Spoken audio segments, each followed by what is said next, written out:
तिब्बी मसाइल शामिल हैं।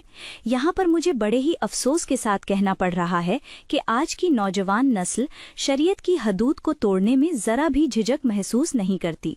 वो चीज़ें जो इस्लाम में हराम करार दी गई हैं उन्हें मोहब्बत और क़ुर्बत का ज़रिया समझा जा रहा है। ख़ास तौर पर अदवाजी ताल्लुकात में ऐसी हरकत की जा रही हैं जिन्हें अल्लाह और उसके रसूल ने सख्त नापसंद फरमाया है। आज बहुत से शौहर ला इल्मी या अपनी ख्वाहिशात की पैरवी में बीवी के अगले हिस्से को चूमने या चूसने जैसी हरकत कर रहे हैं, जबकि इस्लाम ने इसे नापसंदीदा और हराम करार दिया है। जदीद साइंस भी यही कहती है कि वहाँ बेशुमार जरासीम और बैक्टीरिया होते हैं जो मुख्तलिफ बीमारियों को जन्म देते हैं, जिनमें मुंह और पेट के इन्फेक्शन, जल्दी बीमारियां और बाज़ खतरनाक वायरस शामिल हैं। ये वही मकाम है जहां से नापाकी खारिज होती है और इसे ज़बान के ज़रिए चूमना या चूसना खुद को बीमारियों में मुब्तला करने के मुतरादिफ है। मेरे करीम नबी ने फरमाया कि जो काम फितरत के खिलाफ हो वो हमेशा नुकसानदेह होता है और यकीनन ये भी इन्हीं कामों में से एक है। अफसोस कि आज के लोग, बहुत से लोग ऐसे हैं जो शर्म और हया को छोड़कर इन गुनाहों में पड़ रहे हैं जो न सिर्फ उनकी सेहत बल्कि रूहानियत को भी तबाह कर देते हैं। दूसरी जगह कौन सी है? पहली तो हो गई पेशाब का रास्ता, अगला मकाम। अब दूसरी जगह वो है जो पिछला मकाम कहलाती है, जहाँ से फुजला खारिज होता है और जिसके बारे में इस्लाम ने सख्ती से मना फरमाया है। ये वो नापाक जगह है जहाँ बोसा देना तो दरकिनार, जिस्मानी ताल्लुक कायम करना भी कबीरा गुनाहों में से एक है, जिस पर अल्लाह ने शदीद अजाब का ऐलान किया है। आज के लोग नादानी में इस गुनाह में मुब्तला हो रहे हैं। वो इसे मोहब्बत और क़ुर्बत का नाम देते हैं, हालांकि हकीकत में ये एक इंतहाई घिनौना और फितरत के खिलाफ अमल है। अफसोस की बात यह है कि आज के कुछ मर्द और औरतें इस काम को सच्ची मोहब्बत का हिस्सा समझते हैं। वो कहते हैं कि हमें अपने शरीके हयात से बेहद मोहब्बत है, हम इश्क में अंधे हो जाते हैं और इसी अंधे इश्क में वो गंदगी और बीमारियों में लथपथ हो जाते हैं। लेकिन वो कहते हैं हमें इस चीज़ से नफरत नहीं है, हमें घिन नहीं आता, मगर उन्हें उस वक्त तक अपनी गलती का एहसास नहीं होता जब तक वो किसी लाइलाज बीमारी में मुब्तला ना हो जाएं। जदीद साइंस भी यही कहती है कि पिछले मकाम में वो तमाम मोहलिक जरासीम और वायरस मौजूद होते हैं जो जिस्मानी सेहत के लिए जहर हैं। ऐसे बैक्टीरिया जो इन्फेक्शन, पेट की बीमारियां, जिगर की खराबी और यहाँ तक के बाज़ जानलेवा अमराज का बाइस बनते हैं।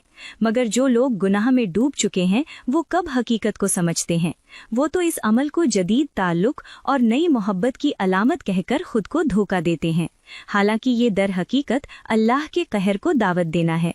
सोचें, अगर एक पानी का कुआं नापाक हो जाए तो क्या कोई शख्स उसमें से पानी पिएगा? हरगिज नहीं, बल्कि लोग उस कुएं से दूर दूर रहेंगे, क्योंकि वो जानते हैं कि नापाक पानी बीमारियों का जरिया है। तो जो जगह जिस्म में फुजला निकालने के लिए बनी हो वो किस तरह मोहब्बत और क़ुर्बत की जगह बन सकती है? अल्लाह ने हर चीज़ के लिए एक फितरी रास्ता मुकर्रर किया है और जो लोग इस फितरत से हट कर चलेंगे वो न सिर्फ दुनिया में जलील होंगे बल्कि आखिरत में भी सख्त अजाब में मुब्तला होंगे।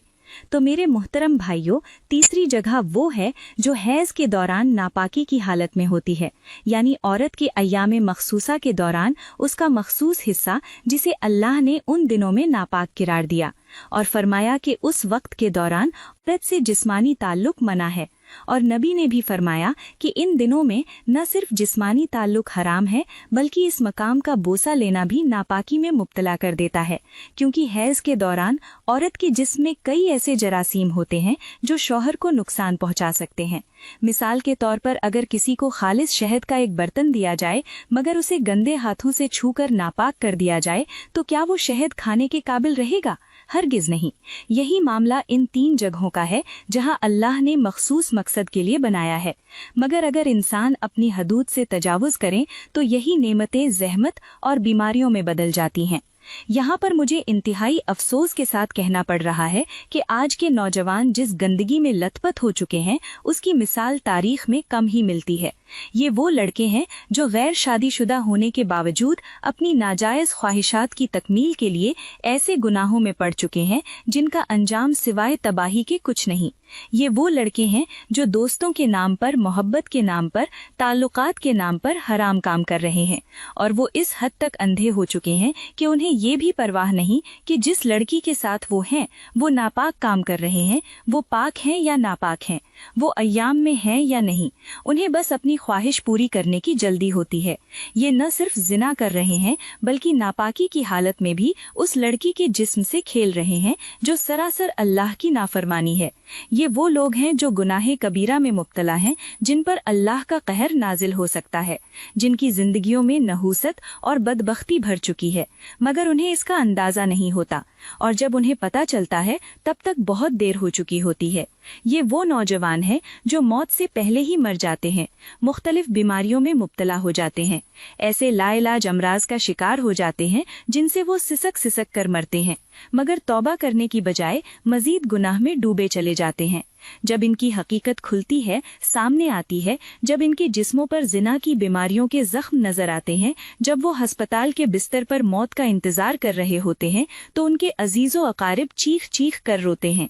उनके माँ बाप अपनी किस्मत को कोसते हैं कि काश उन्होंने अपने बच्चों को हलाल और हराम की तमीज सिखाई होती, मगर अब पछतावे के सिवा कुछ बाकी नहीं रहता। ये गुनाह सिर्फ लड़कों तक महदूद नहीं, बल्कि आज की कुछ लड़कियां भी इसमें बराबर की शरीक हैं। ये वो लड़कियां हैं जो गैर महरम लड़कों को अपने पास बुलाती हैं, उन्हें अपनी हवस का निशाना बनाती हैं, उन्हें जबरदस्ती गुनाह में मुब्तला करती हैं और खुद को इस फितने में डाल देती हैं जिसका अंजाम सिवाय जिल्लत के कुछ नहीं। ऐसी लड़कियों के लिए दुनिया में रुसवाई और आखिरत में शदीद अजाब है। मेरे करीम नबी ने मेराज की रात ऐसे लोगों को देखा जो जिना में मुब्तला थे। उन्हें कैसे अजाब दिया जा रहा था। उनके जिस्म जल रहे थे, उनके चेहरे मस्ख हो चुके थे, उनकी शर्मगाहों से आग निकल रही थी और वो चीख रहे थे, मगर कोई उनकी मदद करने वाला नहीं था।